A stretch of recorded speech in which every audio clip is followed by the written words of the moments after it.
इस वीडियो में हम डिस्कस करेंगे working of internal combustion engines. तो क्लासिफिकेशंस ऑफ आईसी इंजन्स में देखा कि जो इंटरनल कंबशन इंजन्स हैं वो दो तरीके के होते हैं, SI engines and CI engines. तो पहले हम देखते हैं working of four stroke SI engines. Four stroke का क्या मीनिंग होता है? फोर स्ट्रोक का मतलब होता है कि एक साइकिल को कंप्लीट करने के लिए इसमें चार स्ट्रोक होंगे। एसआई का मतलब होता है स्पार्क इग्निशन इंजन, जिसमें petrol as a fuel use होता है। तो इसलिए एसआई इंजन को पेट्रोल इंजन भी बोलते हैं, जहाँ पे जो इग्निशन है वो स्पार्क से होता है, इसलिए इंजन इस तरह के इंजन को हम बोलते हैं स्पार्क इग्निशन इंजन। एक साइकिल को कंप्लीट होने में चार स्ट्रोक लगते हैं, इसलिए फोर स्ट्रोक साइकिल। चार स्ट्रोक के अलग अलग नाम हैं, और वो नाम क्या क्या हैं? पहले स्ट्रोक का नाम है इनटेक स्ट्रोक या फिर सक्शन स्ट्रोक में हम उसको बोलते हैं, इनटेक या सक्शन स्ट्रोक। दूसरे स्ट्रोक का नाम होता है कंप्रेशन स्ट्रोक। तीसरे स्ट्रोक का नाम होता है पावर स्ट्रोक। और चौथे स्ट्रोक का नाम होता है एग्जॉस्ट स्ट्रोक। ये जो पावर स्ट्रोक है इसको पावर स्ट्रोक और एक्सपेंशन स्ट्रोक भी बोलते हैं। ठीक है, तो फोर ये जो पहले जो इंजन का यहाँ पे कंस्ट्रक्शन पहले देख लेते हैं। कंस्ट्रक्शन मैंने एक बार पहले भी आप लोगों को बता दिया था, कंपोनेंट्स जब मैंने समझाए थे। तो जो फोर स्ट्रोक ऐसा इंजन है उसका कंस्ट्रक्शन किस तरीके का होता है? पिस्टन जिस एक्सट्रीम पोजीशन तक ऊपर की तरफ जा सकता है वो होता है टीडीसी। जो नीचे की तरफ जितना पिस्टन आ सकता है वो होता है बीडीसी, क्योंकि ये वर्टिकल सिलेंडर है, इसलिए हम यहाँ पे टीडीसी और बीडीसी से इसको डिनोट कर सकते हैं। ठीक है, यहाँ पे दो वॉल्व्स होते हैं, यहाँ से एयर फ्यूल मिक्सचर एंटर करता है, इसको सक्शन वॉल्व बोलते हैं या इनटेक वॉल्व बोलते हैं। यहाँ से जो एग्जॉस्ट गैसेस हैं वो बाहर जाती हैं, इसको एग्जॉस्ट वॉल्व बोलते हैं। ये जो पोर्शन है सिलेंडर के ऊपर, वो सिलेंडर हेड के और पिस्टन के बीच में का जो पोर्शन है उसको कम्बशन चैम्बर बोलते हैं। ये है पिस्टन, यहाँ पे कनेक्टिंग रॉड है, ये क्रैंक शाफ्ट है और ये क्रैंक है। ठीक है, तो ये इसका कंस्ट्रक्शन है। यहाँ पे पिस्टन जितना मैक्सिमम ऊपर तक जा सकता है, जो एक्सट्रीम पोजीशन है इसकी यहाँ पे ऊपर की तरफ, वो होती है टीडीसी, और जो नीचे की जितना जा सकता है वो होती है बीडीसी। अब इन चार स्ट्रोक में इस इंजन की वर्किंग किस तरह से होती है? सबसे जो पहला स्ट्रोक है इनटेक स्ट्रोक और सक्शन स्ट्रोक, उसमें पिस्टन टीडीसी से बीडीसी तक मूव करता है, यानी कि ऊपर से नीचे तक मूव करेगा टीडीसी से बीडीसी तक। और इस स्ट्रोक में आपका जो सक्शन वॉल्व है, जैसे ही पिस्टन टीडीसी से मूव करना स्टार्ट होगा बीडीसी की तरफ, सक्शन वॉल्व ओपन हो जाएगा, और सक्शन वॉल्व के ओपन होते ही आपका एयर और फ्यूल का मिक्सचर एक साथ पहले से ही वो मिक्स हो जाता है कार्बोरेटर में। तो कार्बोरेटर से एयर फ्यूल मिक्स होने के बाद वो मिक्सचर कार्बोरेटर से इनटेक मैनिफोल्ड में होता हुआ सक्शन वॉल्व के थ्रू सिलेंडर के अंदर एंटर करने लगता है। तो through out the suction stroke air fuel mixture through out the suction stroke air fuel mixture cylinder के अंदर एंटर करता है, and through out the suction stroke जो सक्शन वॉल्व है वो ओपन रहता है।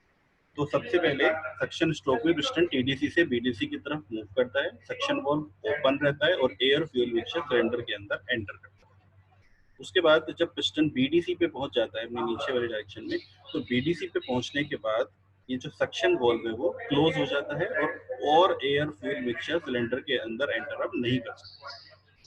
तो बीडीसी पे पहुंचने के बाद हमारा सक्शन स्ट्रोक एंड हो जाता है और सक्शन वॉल्व क्लोज हो जाता है। उसके बाद पिस्टन बीडीसी से टीडीसी की तरफ मूव करना स्टार्ट करता है, और इस स्ट्रोक का नाम हो जाता है कंप्रेशन स्ट्रोक। तो इसका दूसरा स्ट्रोक शुरू हो जाता है जिसको बोलेंगे कंप्रेशन स्ट्रोक। ठीक है, तो सक्शन स्ट्रोक में क्या हो रहा था? एयर फ्यूल मिक्सचर सिलेंडर के अंदर एंटर हो रहा था। अब क्योंकि पिस्टन जैसे ही बीडीसी में पहुंचा, ये जो सक्शन वॉल्व है वो क्लोज हो गया, और एग्जॉस्ट वॉल्व पहले से ही क्लोज था। तो ऊपर से पूरा जो पोर्शन है सिलेंडर हेड में, वहाँ पे कोई भी ओपनिंग नहीं है, सारे दोनों वॉल्व क्लोज है।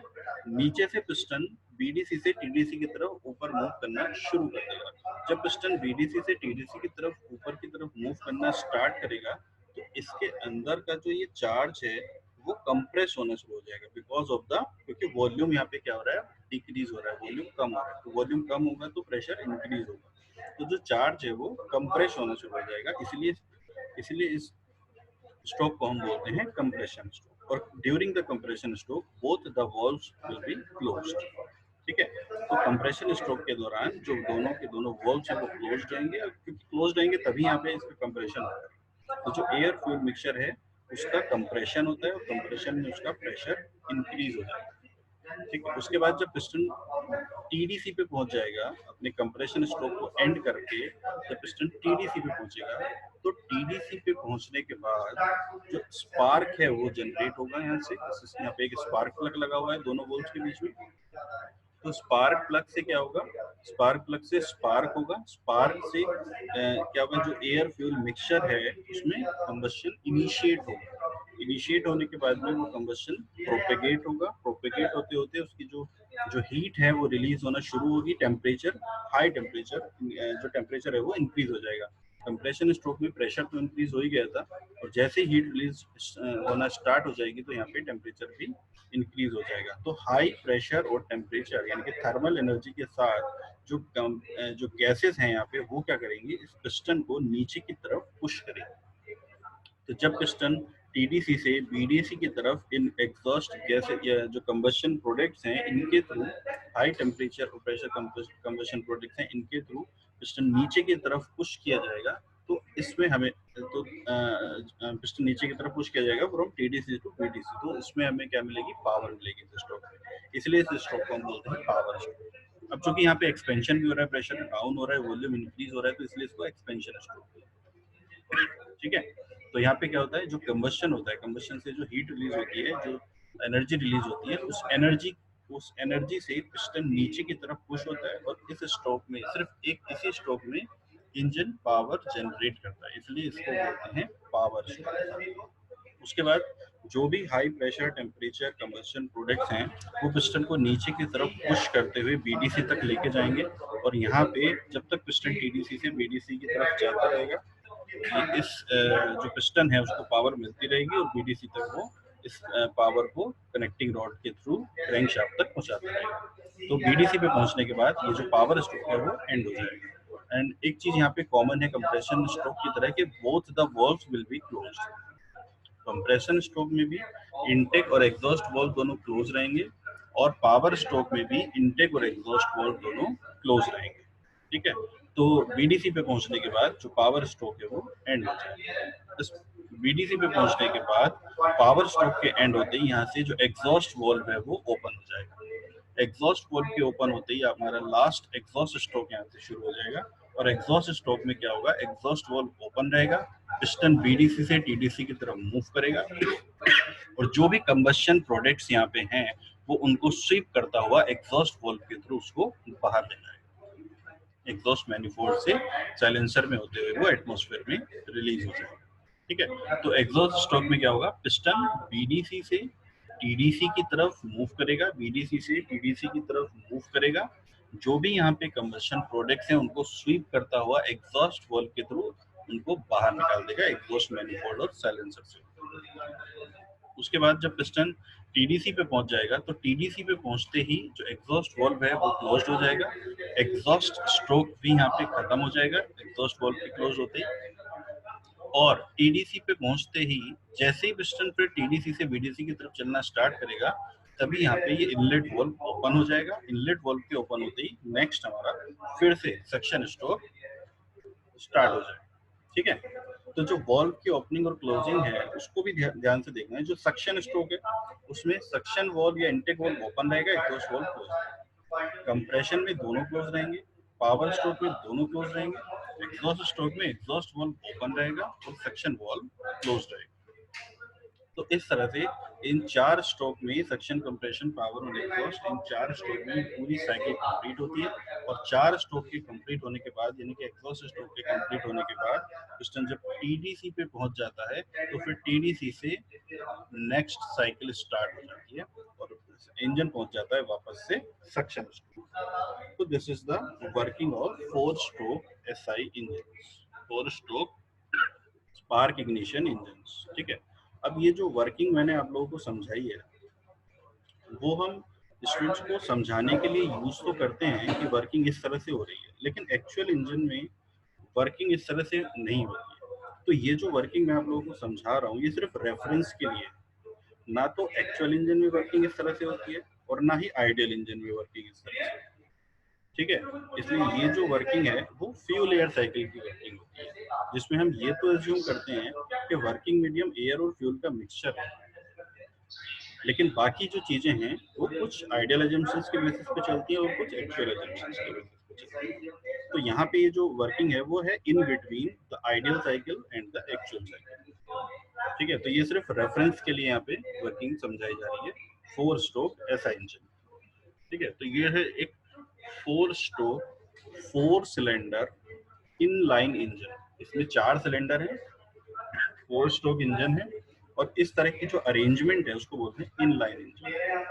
ठीक है, तो इसमें हम देख रहे हैं कि यहाँ पे रेड कलर में जो दिख रहा है वो सक्शन वाल्व है, ब्लू कलर में जो दिख रहा है वो सक्शन वाल्व है, रेड कलर में एग्जॉस्ट वाल्व। ठीक है, तो यहाँ से सक्शन हो रहा है, यहाँ से ये सक्शन हो रहा है। जो ग्रीन कलर का आपको दिख रहा है यहाँ से सक्शन वाल्व ओपन होती है, जो इसमें एंटर करता है यहाँ पे ग्रीन कलर का ये है एयर फ्यूल का मिक्सचर इसमें एंटर करता है। उसके बाद जब पिस्टन बीडीसी से टीडीसी की तरफ मूव करता है तो वो ब्लैक कलर का जो आपको शो हो रहा है वो कंबशन, उसका कंप्रेशन हो रहा है। कंप्रेशन होने के बाद यहाँ से स्पार्क इनिशिएट होता है, और स्पार्क इनिशिएट होने के बाद में ऑरेंज कलर का जो यहाँ पे दिख रहा है आपको ये गैसेस, वो आपका कंबशन हो रहा है। कंबशन के बाद में जो रिलीज होती है एग्जॉस्ट, जो कंबशन प्रोडक्ट, उससे पिस्टन को पावर मिलती है और वो नीचे की तरफ मूव करता है, एंड देन एग्जॉस्ट स्ट्रोक में पिस्टन ऊपर की तरफ जाते हुए उसको बाहर निकाल देता है एग्जॉस्ट वाल्व से। जो ब्लू कलर में दिख रहा है, ब्लू कलर में दिख रहा है वो आपका सक्शन वाल्व है, और जो रेड कलर में है वो एग्जॉस्ट वाल्व है। इनकी ओपनिंग और क्लोजिंग के लिए देखिए ऊपर एक शाफ्ट लगी हुई है, इसको बोलते हैं कैम शाफ्ट। ऊपर ये जो शाफ्ट दिख रही है आपको, ये होती है कैम शाफ्ट, और ये जो आपको रेक्टेंगुलर पोर्शन में दिख रही है ये होती है कैम प्रोफाइल।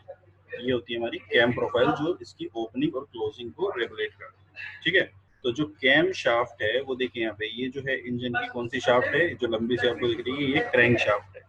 ये क्रैंक शाफ्ट है, और इस एक ही क्रैंक शाफ्ट पे ये 4 क्रैंक लगे हुए हैं, एक क्रैंक, 2 क्रैंक, 3 क्रैंक और 4 क्रैंक, और 4 ही कनेक्टिंग रॉड। तो क्रैंक शाफ्ट इनमें कॉमन है, जो क्रैंक शाफ्ट है इसमें कॉमन है, और क्रैंक इसका इंटीग्रल पार्ट होती है, वो अलग से नहीं बनेगी, इसी के साथ में। तो अगर 4 सिलेंडर इंजन है तो उसमें 4 क्रैंक होंगी, और क्रैंक शाफ्ट उसमें एक ही होगी। क्रैंक शाफ्ट के बाद इधर ये एक फ्लाईव्हील लगा हुआ है, फ्लाईव्हील, और इस क्रैंक शाफ्ट की पावर से एक बेल्ट के थ्रू ये जुड़ी हुई है कैम शाफ्ट। यहाँ तो कैम शाफ्ट को भी पावर कहाँ से मिल रही है, क्रैंक शाफ्ट से। ठीक है, यहाँ पे मिल जाती है आपको आउटपुट पावर क्रैंक शाफ्ट से। तो ये है 4 cylinder 4 stroke in line spark ignition unit. तो जैसे मैंने अभी बताया कि जो वर्किंग अभी हमने देखी वो वर्किंग होती है इसके रेफरेंस के लिए in between the actual working and ideal working. उसके बाद अगर हम देखें आइडियल वर्किंग किस तरीके की होती है, एक्चुअल हम अभी बाद में देखेंगे। तो आइडियल वर्किंग किस तरीके की, आइडियल वर्किंग में हम देखते हैं कि 4 स्ट्रोक तो होंगे 4 स्ट्रोक इंजन में, intake, compression, power and exhaust stroke. तो इनटेक स्ट्रोक में क्या होगा, पिस्टन टीडीसी से, अगर हम इसको पीवी डायग्राम पे भी देख लेते हैं, तो सक्शन स्ट्रोक में क्या होता है कि सक्शन वाल्व ओपन होता है, एयर फ्यूल का मिक्सचर एंटर करेगा यहाँ पे, और वो जो प्रोसेस होगा कांस्टेंट प्रेशर प्रोसेस। ठीक है, तो वो प्रोसेस होगा constant pressure process. PV diagram पे उस प्रोसेस को हमने डिनोट किया हुआ है प्रोसेस 0 1 से। तो 0 से लेके 1 तक कांस्टेंट प्रेशर पे पिस्टन मूव कर रहा है। ये वाला जो पोर्शन है यहाँ पे ये होता है टीडीसी, और ये वाला जो पोर्शन है 4 1 जो वॉल्यूम है 4 1 यानी कि 0.1 का वॉल्यूम या 0.4 का वॉल्यूम, दोनों बराबर ही है। तो ये जो वॉल्यूम है this is the total volume, V1 जिसको हम बोलते हैं, और V2 जिसको हम बोल रहे हैं, V2 और V3 क्योंकि बराबर है, कांस्टेंट वॉल्यूम प्रोसेस है, तो V2 और V3 हमारे क्लियरेंस वॉल्यूम। ठीक है, तो पिस्टन बीडीसी में से टीडीसी यानी कि V1 से V2 वॉल्यूम तक जब मूव करता है तो पिस्टन बीडीसी, ये वाला जो पॉइंट है वो हो जाता है बीडीसी। जब पिस्टन बीडीसी पे होता है तो सिलेंडर का वॉल्यूम कितना होता है, टोटल वॉल्यूम। और जब पिस्टन टीडीसी पे होता है तो उस समय पे सिलेंडर का वॉल्यूम कितना होता है, क्लियरेंस वॉल्यूम। इसलिए 1 पॉइंट इज टोटल वॉल्यूम, तो ये वाला जो मार्क है दैट इज द बीडीसी, और ये वाला जो मार्क है 2 3 वाला, ये वाला जो दिस इज द टीडीसी। ठीक है, तो 0 1 जो प्रोसेस है, इस 0 1 प्रोसेस में 0 से लेके 1 तक कांस्टेंट प्रेशर पे पिस्टन मूव करता है, कांस्टेंट प्रेशर पे पिस्टन टीडीसी से बीडीसी पे मूव करता है, और जो एयर फ्यूल का मिक्सचर है वो एंटर करता है, एक्चुअली एयर फ्यूल का मिक्सचर भी नहीं कह सकते इसमें, क्योंकि हम आइडियल वर्किंग बता रहे हैं, तो इसमें सिर्फ एयर एंटर करती है, क्योंकि इसके हिसाब से जो वर्किंग फ्लूइड है वो एयर होता है। उसके बाद क्या होता है, कंप्रेशन स्ट्रोक में जो आइसेंट्रोपिक इसमें कंप्रेशन होगा, और जो प्रोसेस है पीवी डायग्राम पे वो शो होगा 1 से 2। कंप्रेशन स्ट्रोक एडियाबैटिक कंप्रेशन या आइसेंट्रोपिक कंप्रेशन स्ट्रोक होते हैं 1 से लेके 2 तक, जिसमें प्रेशर राइज होता है और वॉल्यूम डिक्रीज होता है 2 पॉइंट पे, जब टीडीसी पे पहुंच जाएगा तो पिस्टन मूव करता है यहाँ पे 1 पॉइंट से 1 पॉइंट यानी कि बीडीसी से 2 पॉइंट तक यानी कि टीडीसी तक मूव करता है, और एयर फ्यूल का मिक्सचर जो है वो कंप्रेस हो जाता है। कंप्रेस होने के बाद में क्या होता है, यहाँ पे जो इग्निशन है वो एक्चुअली में इग्निशन नहीं होगा, यहाँ पे क्या होगा, हीट ऐड होगी एक कांस्टेंट टेम्परेचर सोर्स से, ठीक है। तो जो कांस्टेंट वॉल्यूम पे 2 to 3 पिस्टन टीडीसी पे रुका रहेगा, और इसमें हीट ऐड होगी एक कांस्टेंट टेम्परेचर सोर्स से, और उसके बाद में 3 से लेके 4 तक उसका एक्सपेंशन होगा, या फिर उसमें जिसमें हमें पावर मिलेगी पावर स्ट्रोक होगा, और 4 1 क्या होगा, 4 1 फिर से कांस्टेंट वॉल्यूम प्रोसेस होगा जिसमें हीट रिजेक्ट होगी, और पिस्टन कहाँ पे रहेगा, बीडीसी। तो पिस्टन बीडीसी पे रुका रहेगा, एग्जॉस्ट वाल्व ओपन हो जाएगा, पहले सारी की सारी हीट रिमूव हो जाएगी, और हीट रिमूव होने के बाद फिर पिस्टन मूव करेगा बीडीसी से टीडीसी की तरफ, एग्जॉस्ट स्ट्रोक में 1 से लेके 0 तक। और ये जो प्रोसेस होगा वो भी कैसा होगा, कांस्टेंट प्रेशर प्रोसेस होगा, जिसमें हमारा जो मास है वो बाहर निकलेगा, ठीक है। तो उसके बाद सक्शन स्ट्रोक में फिर नया मास यहाँ पे एंटर करेगा। तो this is the ideal and this is the ideal working of exhaust, ठीक है। तो डिफरेंस क्या है इसमें, दोनों में समझ में आ गया। नेक्स्ट देखते हैं 4 stroke CI engine. 4 stroke CI engine की वर्किंग किस तरह से होती है, मोर और लेस सेम ही होती है। जो 4 स्ट्रोक एसआई इंजन की वर्किंग में देखा, डिफरेंस क्या होगा, डिफरेंस यहाँ पे सिर्फ इतना होगा कि पहले सक्शन स्ट्रोक में जब पिस्टन टीडीसी से बीडीसी की तरफ मूव कर रहा था और suction valve inlet valve open हो रहा था, तो उस समय यहाँ पे एयर और फ्यूल का मिक्सचर सिलेंडर के अंदर एंटर करता।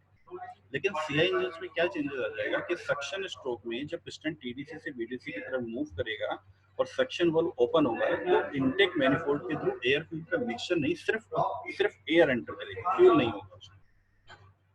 तो सिर्फ एयर यहाँ पे एंटर करेगी सक्शन स्ट्रोक में, जो पिस्टन टीडीसी से बीडीसी तक मूव करेगा और इनलेट वाल्व उसमें ओपन रहेगा। उसके बाद कंप्रेशन स्ट्रोक में पिस्टन बीडीसी से टीडीसी की तरफ मूव करेगा, और जो एयर सक्शन वाल्व क्लोज हो जाएगा, और जो एयर सक्शन स्ट्रोक में सिलेंडर के अंदर एंटर किए वो कंप्रेस होगा। कंप्रेस होने के बाद पिस्टन जब टीडीसी पे पहुंच जाएगा, वापस कंप्रेशन स्ट्रोक एंड होने के बाद जो पिस्टन टीडीसी में पहुंच जाएगा, दोनों वाल्व अभी क्लोज रहेंगे।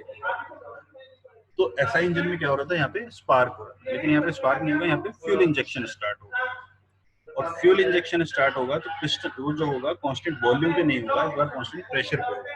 कांस्टेंट प्रेशर पे होने का क्या मतलब है कि फ्यूल इंजेक्टर से जब यहाँ पे फ्यूल इंजेक्ट होगा, तो फ्यूल इंजेक्ट होने के बाद कंबशन होगा, कंबशन होने के बाद कंबशन होगा तो प्रेशर इंक्रीज होगा और ज्यादा, लेकिन उस प्रेशर को ये जो पिस्टन है वो नीचे जाते हुए बैलेंस कर देगा, क्योंकि पिस्टन नीचे जा रहा है तो वॉल्यूम इंक्रीज हो रहा है, वॉल्यूम इंक्रीज होने का मतलब प्रेशर डिक्रीज होना। तो प्रेशर डिक्रीज होना चाहिए क्योंकि पिस्टन नीचे जा रहा है और वॉल्यूम इंक्रीज हो रहा है, लेकिन प्रेशर इंक्रीज भी होना चाहिए क्योंकि कंबशन। तो प्रेशर का इंक्रीज और डिक्रीज दोनों बैलेंस हो जाते हैं, और कुछ डिस्टेंस तक जब तक फ्यूल इंजेक्ट हो रहा है तब तक वो कांस्टेंट प्रेशर पे ही चलता है, और उसके बाद भी जब प्रेशर इंक्रीज होना बंद हो जाता है, क्योंकि डिक्रीज तो अभी भी हो रहा है, तो उसके बाद में फिर एक्सपेंशन शुरू होता है कांस्टेंट प्रेशर, आइसेंट्रोपिक एक्सपेंशन शुरू हो जाता है, और उसमें पिस्टन टीडीसी से पहले ही नीचे आ चुका है, और उस पॉइंट से जहां पे आपका फ्यूल इंजेक्शन बंद हो रहा है उसको कट ऑफ पॉइंट, तो उस कट ऑफ पॉइंट से जो पिस्टन है वो नीचे बीडीसी तक मूव करेगा पावर स्ट्रोक। तो पावर स्ट्रोक बेसिकली जो है वो 2 पार्ट में जाता है। पहला तो टीडीसी से बीडीसी, टीडीसी से कट ऑफ पॉइंट तक आएगा जिसमें कांस्टेंट प्रेशर प्रोसेस होगा, उसमें भी एक्सपेंशन होगा क्योंकि वॉल्यूम तो डिक्रीज हो ही रहा है, उसमें भी एक्सपेंशन होगा, लेकिन जो मेन एक्सपेंशन है वो कट ऑफ पॉइंट से बीडीसी तक होता है, ठीक है। तो ये होता है पावर स्ट्रोक, जिसमें पिस्टन टीडीसी से बीडीसी तक मूव करता है 2 पार्ट में, कांस्टेंट प्रेशर में और कांस्टेंट प्रेशर में और आइसेंट्रोपिक। उसके बाद जैसे ही पिस्टन बीडीसी पे पहुंच जाएगा, एग्जॉस्ट वाल्व ओपन हो जाएगा, एग्जॉस्ट जो स्ट्रोक है वो बिल्कुल सिमिलर है। उसके बाद में क्या होगा, जो जैसे पिस्टन बीडीसी पहुंचेगा एग्जॉस्ट वाल्व ओपन हो जाएगा।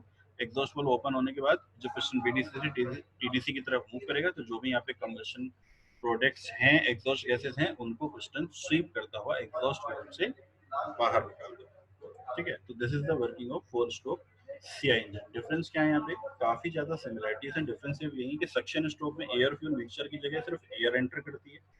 कंप्रेशन स्ट्रोक में एयर फ्यूल मिक्सचर की जगह, क्योंकि फ्यूल इसमें ऐड ही नहीं हुआ है, तो कंप्रेशन स्ट्रोक में सिर्फ एयर कंप्रेस होगी। कंप्रेशन स्ट्रोक एंड होने के बाद जब पिस्टन टीडीसी पे रहेगा तो स्पार्क की बजाय फ्यूल इंजेक्शन होगा। फ्यूल इंजेक्शन के बाद जो हीट रिलीज होगी वो कांस्टेंट प्रेशर पे होगी, ना कि कांस्टेंट वॉल्यूम पे होगी।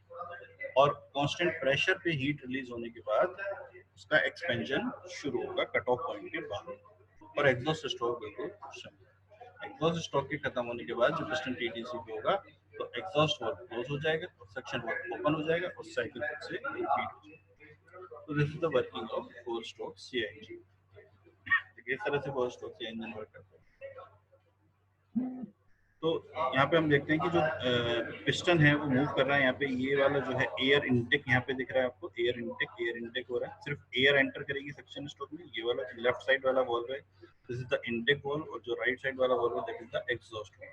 ठीक है, तो और उसके ऊपर ये लगा हुआ हमारा फ्यूल इंजेक्टर, जहाँ पे ये येलो कलर में दिख रहा है फ्यूल यहाँ से एंटर कर रहा है, this is the fuel injector. बाकी पार्ट सेम है। तो सक्शन स्ट्रोक यहाँ पे स्टार्ट होता है। सक्शन स्ट्रोक में यहाँ सक्शन स्ट्रोक स्टार्ट होता है, एयर सिर्फ एयर यहाँ पे एंटर करती है। एयर एंटर करने के बाद में कंप्रेशन होता है। कंप्रेशन होने के बाद में फ्यूल इंजेक्टर से फ्यूल इंजेक्ट हो जाता है। फ्यूल इंजेक्ट होने के बाद कंबशन के बाद में इसको पावर मिलती है यहाँ पे उस पावर स्ट्रोक में। और उसके बाद अपने एग्जॉस्ट स्ट्रोक में जब एग्जॉस्ट डोर ओपन होता है तो सारा जो एग्जॉस्ट गैसेस हैं वो बाहर निकल जाती हैं एग्जॉस्ट मैनिफोल्ड। तो this is the working of diesel. Now 2 stroke engines क्या होते हैं, ये तो अभी हमने देखे 4 स्ट्रोक। 2 स्ट्रोक इंजन्स होते हैं जिसमें पूरी साइकिल सिर्फ 2 ही स्ट्रोक में कंप्लीट हो जाती है। अब देखिए 4 स्ट्रोक इंजन्स में 4 स्ट्रोक में एक साइकिल कंप्लीट होती है और उन 4 स्ट्रोक में सिर्फ एक ही पावर स्ट्रोक होता है। मींस जो साइकिल है वो 4 स्ट्रोक में कंप्लीट हो रही है और एक स्ट्रोक में पावर मिली, मींस वन साइकिल के 1/4 पार्ट में पावर जनरेशन। और बाकी के जो 3 स्ट्रोक है उसमें पावर जनरेशन नहीं हो रहा, बल्कि जो पावर स्ट्रोक में पावर जनरेट हो रही है उसका कंजम्पशन हो रहा है बाकी के 3 स्ट्रोक। और सबसे ज्यादा जो कंजम्पशन है वो कंप्रेशन स्ट्रोक। ठीक है, तो इसलिए आइडिया ये था कि अगर हम 4 स्ट्रोक की जगह 2 स्ट्रोक में ही साइकिल को कंप्लीट कर लें तो हर 2 स्ट्रोक में एक पावर स्ट्रोक मिलेगा। यानी कि 4 में तो 2 बार पावर मिल जाएगी और 4 स्ट्रोक इंजन में तो 4 स्ट्रोक में एक ही बार पावर मिलेगी। तो इसका मतलब पावर डबल हो जानी चाहिए। तो 2 स्ट्रोक इंजन ज्यादा पावर जनरेट करेगा, ऐसा कॉन्सेप्ट सोच के 2 स्ट्रोक इंजन को बनाया गया।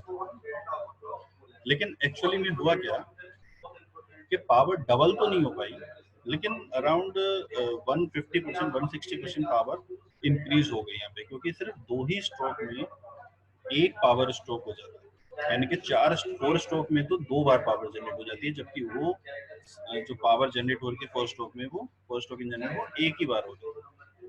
लेकिन यहाँ पे क्या हुआ कि कुछ लॉसेस भी इंक्रीज हो गए जिसकी वजह से पावर जस्ट डबल नहीं हो पाई, बल्कि उसका लगभग 150 टू 160% इंक्रीज हो गया। कैसे इसकी वर्किंग होती है देखते हैं। तो यहाँ पे सिर्फ 2 ही स्ट्रोक होंगे।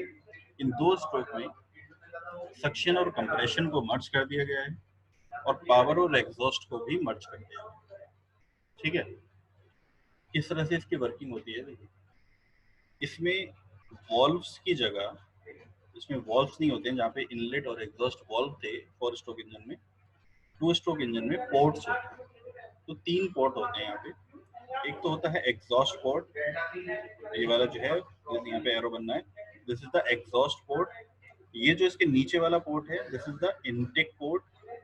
और एक तीसरा पोर्ट होता है विच इज ट्रांसफर पोर्ट। तो इनटेक पोर्ट से एयर और फ्यूल का, अगर पेट्रोल इंजन है तो एयर फ्यूल का मिक्सचर एंटर करेगा और डीजल इंजन है तो एयर एंटर करेगा। एग्जॉस्ट पोर्ट से एग्जॉस्ट गैसेस बाहर निकलेंगे और ट्रांसफर पोर्ट से जो फ्लूइड जो मतलब फ्यूल है, एयर फ्यूल का मिक्सचर या एयर है, वो ट्रांसफर होगा from crankshaft to the cylinder या कंबशन चैम्बर।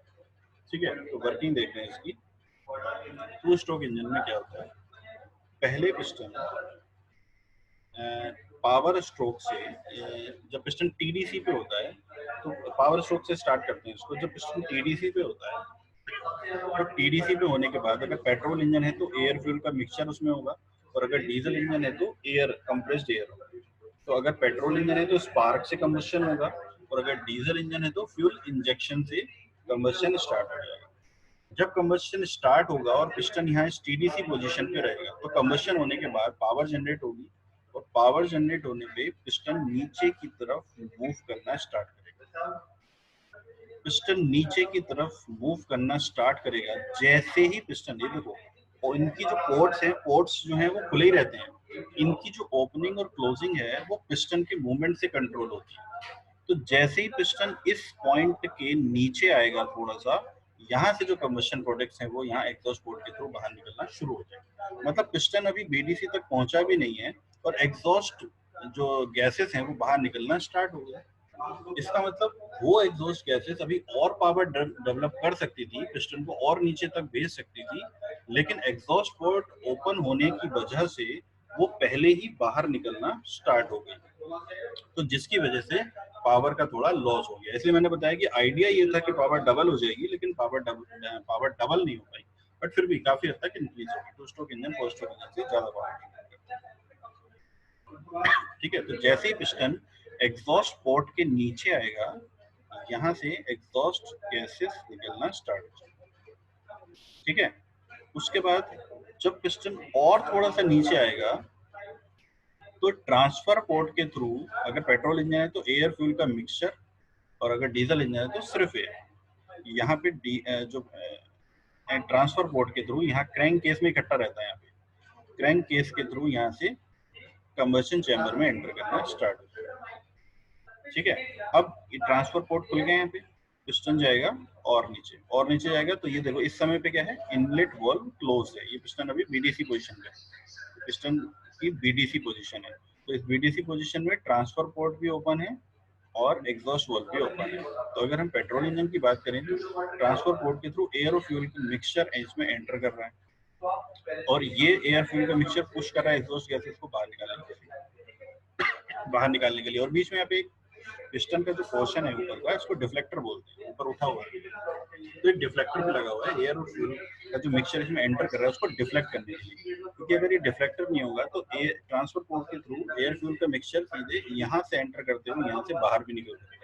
डिफ्लेक्टर के होने की वजह से क्या होता है, एयर फ्यूल का मिक्सचर एंटर करके डिफ्लेक्टर से डिफ्लेक्ट होकर ऊपर की तरफ जाता है। तो ऐसा नहीं है कि एग्जॉस्ट पोर्ट के थ्रू एयर फ्यूल का मिक्सचर बाहर नहीं जाता, काफी बाहर भी चला जाता है, लेकिन डिफ्लेक्टर के थ्रू वो डिफ्लेक्ट होकर ऊपर चला जाता है, और फिर ऊपर जाने की वजह से बहुत कम फ्यूल यहाँ से बाहर जाता है। लेकिन अगर डिफ्लेक्टर नहीं होता तो सारे के सारा बाहर जाना स्टार्ट होता है। उसके बाद क्या होगा, एयर फ्यूल का मिक्सचर यहाँ पे एंटर कर गया, उसके बाद पिस्टन बीडीसी से टीडीसी की तरफ मूव करना स्टार्ट करेगा। ठीक है, बीडीसी से टीडीसी की तरफ जो मूव करना स्टार्ट करेगा, तो जैसे ही पिस्टन थोड़ा सा ऊपर जाएगा ये ट्रांसफर पोर्ट बंद हो जाएगा, एयर फ्यूल का मिक्सचर एंटर करना बंद हो जाएगा। फिर और थोड़ा सा ऊपर जाएगा, जिस समय ट्रांसफर पोर्ट से एंटर करना बंद हो जाता है उस समय काफी सारा जो एयर फ्यूल का मिक्सचर है वो एग्जॉस्ट पोर्ट के थ्रू बाहर निकल जाता है। फिर और थोड़ा सा ऊपर जाएगा तो एग्जॉस्ट पोर्ट भी बंद हो जाएगा।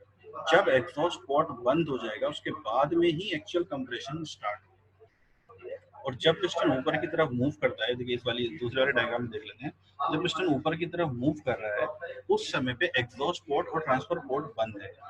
एग्जॉस्ट पोर्ट और ट्रांसफर पोर्ट बंद है, तो यहाँ से जो इनटेक स्ट्रोक है वो जो इनटेक पोर्ट है वो खुल गया उस समय पे।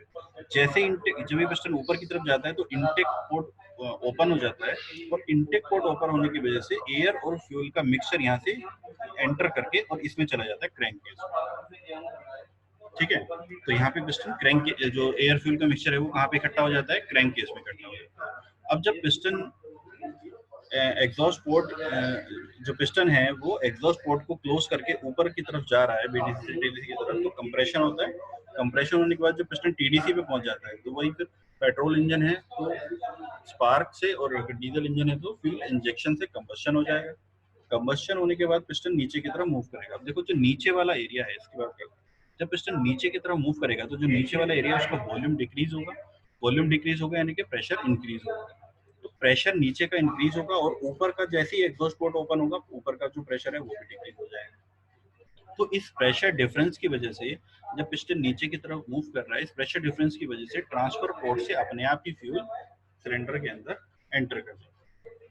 ठीक है, तो this is the working of air, this the working of to stroke engine. To stroke engine में टू स्ट्रोक इंजन थोड़े से हैवी होते हैं क्योंकि यहाँ पे दो स्ट्रोक में एक बार पावर स्ट्रोक मिल रहा है, यानी कि एक बार हीट जनरेशन भी हो रहा है। इसका मतलब टू स्ट्रोक में ज्यादा कूलिंग की जरूरत पड़ती है, ज्यादा कूलिंग की जरूरत पड़ती है, इसलिए टू स्ट्रोक इंजन में देखिए फिन्स वगैरह कुछ ज्यादा दिखाई हुई है, जबकि फोर स्ट्रोक इंजन में इतनी ज्यादा नहीं दिखाई गई। तो क्योंकि टू स्ट्रोक इंजन में ज्यादा कूलिंग की रिक्वायरमेंट होती है, दो ही स्ट्रोक में एक पावर स्ट्रोक है, दो स्ट्रोक में एक बार हीट जनरेशन हो रहा है, इसलिए टू स्ट्रोक इंजन में ज्यादा कूलिंग की रिक्वायरमेंट होती है और इसलिए जो इसका जो पिस्टन है वो भी थोड़ा सा बड़ा बनाया जाता है as compare to the two stroke, क्योंकि ज्यादा हीट यहाँ पे जनरेट हो रही है as compare to the four stroke. देखिए ये इसका एनिमेशन है, इसमें आप लोगों को दिख ही रहा होगा यहाँ पे। देखिए ये इनटेक पोर्ट है, यहाँ पे इनटेक पोर्ट, ये एग्जॉस्ट पोर्ट है और ये ट्रांसफर पोर्ट है। ठीक है, तो जब पिस्टन टीडीसी से बीडीसी की तरफ मूव कर रहा है उस समय पे देखिए पहले ये वाला पोर्ट खुलता है, यहाँ से गैसेस बाहर निकल जाती है, फिर ट्रांसफर पोर्ट खुलता है, ये जो चार्ज है वो एंटर कर जाता है। और जब पिस्टन बीडीसी से टीडीसी की तरफ मूव करता है तो ये वाला पोर्ट खुलता है, इनटेक पोर्ट, और जो चार्ज है वो यहाँ पे एंटर करता है। ठीक है, इसके घूमने की वजह से जब पिस्टन नीचे आता है तो इसका प्रेशर इंक्रीज होता है, इंक्रीज होने की वजह से ट्रांसफर पोर्ट से ऊपर जाता है। तो this is the working of two stroke. अब देखते हैं comparison in four stroke and to stroke engine. Comparison करते हैं फोर स्ट्रोक और टू स्ट्रोक इंजन की। तो साइकिल कंप्लीशन अगर देखें, that is the important thing. First ये पहले समझना है कि फोर स्ट्रोक टू स्ट्रोक में क्या डिफरेंस है। फोर स्ट्रोक होते हैं इसमें और दो रिवॉल्यूशन होते हैं। यहाँ पे दो स्ट्रोक होते हैं और एक रिवॉल्यूशन होता है। रिवॉल्यूशन किसका है? क्रैंक का। तो क्रैंक के दो रिवॉल्यूशन में एक साइकिल कंप्लीट होती है, पिस्टन के फोर स्ट्रोक में एक साइकिल कंप्लीट होती है। टू स्ट्रोक में क्रैंक के वन रिवॉल्यूशन में साइकिल कंप्लीट होती है और पिस्टन के दो स्ट्रोक में एक साइकिल। पावर स्ट्रोक एक मिलेगा दो रिवॉल्यूशन में, टू स्ट्रोक इंजन में एक मिलेगा एक रिवॉल्यूशन। वॉल्यूमेट्रिक एफिशिएंसी देखें तो फोर स्ट्रोक इंजन की कहीं ज्यादा है as compare to the two stroke engine. Reason आपको पता ही है, क्योंकि बहुत सारा जो एयर फ्यूल मिक्सचर है वो वेस्ट हो जा रहा है। ठीक है, thermal and part load efficiency की बात करें तो वो भी थर्मल एफिशिएंसी भी फोर स्ट्रोक इंजन की ही ज्यादा है। जितना देखिए अगर हम बात करें तो पावर तो डबल हो रही है, लेकिन हीट एडिड भी तो बढ़ रहा है ना। तो हीट एडिड भी तो डबल हो गया, हीट एडिड तो डबल हो गया, और जो पावर आउटपुट या जो वर्क आउटपुट है वो डबल हुआ नहीं। तो इसका मतलब एफिशिएंसी तो कहीं ना कहीं कम रहेगी ना। इसलिए थर्मल एफिशिएंसी वो किसकी ज्यादा होती है? फोर स्ट्रोक इंजन की ज्यादा होती है। Mechanical efficiency to stroke engine की ज्यादा होती है। Power for same size engine की अगर हम बात करें तो किसकी ज्यादा होगी? सेम साइज इंजन की बात करें तो टू स्ट्रोक इंजन की ज्यादा होगी। क्यों? क्योंकि वो फोर स्ट्रोक में दो बार पावर जनरेट करेगा। फ्लाईव्हील की बात करें तो फ्लाईव्हील हैवियर होता है फोर स्ट्रोक में, टू स्ट्रोक में थोड़ा लाइटर होता है। लेकिन वही बात है कि अगर दो स्ट्रोक में आपको एक पावर स्ट्रोक मिल रहा है तो जो फ्लक्चुएशन है वो कम होगी। ठीक है, और अगर चार स्ट्रोक में एक बार पावर स्ट्रोक मिल रहा है तो जो पावर मिलेगी वो तेज चलेगा, और उसके बाद जब बाकी के जो तीन स्ट्रोक है उसमें धीरे धीरे, इसलिए लार्जर फ्लाईव्हील की जरूरत होती है फोर स्ट्रोक इंजन। कूलिंग और लुब्रिकेशन मैंने अभी बताया कि कूलिंग की ज्यादा जरूरत होती है टू स्ट्रोक इंजन में। वॉल्व मैकेनिज्म इसमें रिक्वायर्ड है, इसमें रिक्वायर्ड नहीं है। वो तो पिस्टन के ओपनिंग, पिस्टन के मूवमेंट पे ही जो पोर्ट्स हैं वो ओपन और क्लोज हो जाते हैं। इसलिए वॉल्व मैकेनिज्म यानी कि कैम शाफ्ट इन सब की जरूरत नहीं है टू स्ट्रोक इंजन में, ये सिर्फ जरूरत होती है फोर स्ट्रोक इंजन में। इनिशियल कॉस्ट की बात करें तो हायर होती है क्योंकि ज्यादा कॉम्प्लेक्स होते हैं, और टू स्ट्रोक इंजन की जो कॉस्ट है वो लोअर होती है। तो this is the difference between four stroke engine and two stroke. अब बात करते हैं पेट्रोल और डीजल इंजन में क्या डिफरेंस है, यानी कि एसआई और सीआई इंजन में क्या डिफरेंस है। तो आपको पता ही है कि जो ऑटो साइकिल है उसमें पेट्रोल यूज होता है, डीजल साइकिल उसमें डीजल यूज होता है। इसमें लो कंप्रेशन रेशियो रहता है, इसमें हाई कंप्रेशन रेशियो रहता है। एक्चुअली इसमें ये जो डिफरेंसेस हैं वो आपको अभी ज्यादा समझ में आएंगे नहीं फोर स्ट्रोक और सॉरी एसआई इंजन और सीआई इंजन में। जब इनको हम पूरा डिटेल में पढ़ेंगे कि कैसे एसआई इंजन में फ्यूल सप्लाई सिस्टम किस तरह से होता है, कंबशन किस तरीके से होता है, सीआई इंजन में फ्यूल सप्लाई सिस्टम कैसे होता है, और कंबशन किस तरह से होता है, उसी के बाद ये जो पॉइंट्स है वो डिटेल में समझ में आएंगे। तो जो कि दूसरा पॉइंट जो है लो कंप्रेशन रेशियो और हाई कंप्रेशन रेशियो होता है इंजन में, तो ऐसा इसका रीजन क्या है वो आपको बाद में समझ में आएगा। Air and fuel are use during intake, और इसमें सिर्फ ओनली एयर होती है, तो ये हमने वर्किंग में भी देख लिया है। इसमें नॉइस कम होता है, इसमें ज्यादा होता है डीजल इंजन का, ये पॉइंट भी आपको समझ में आएगा बाद में। इसका लाइट वेट होते हैं, ये हैवियर इंजन होते हैं, ये सस्ते होते हैं, और ये महंगे भी होते हैं engine. So this is the all about the working and differences between two stroke, four stroke and petrol and diesel engines. ठीक है, तो इस लेक्चर में बस इतना ही।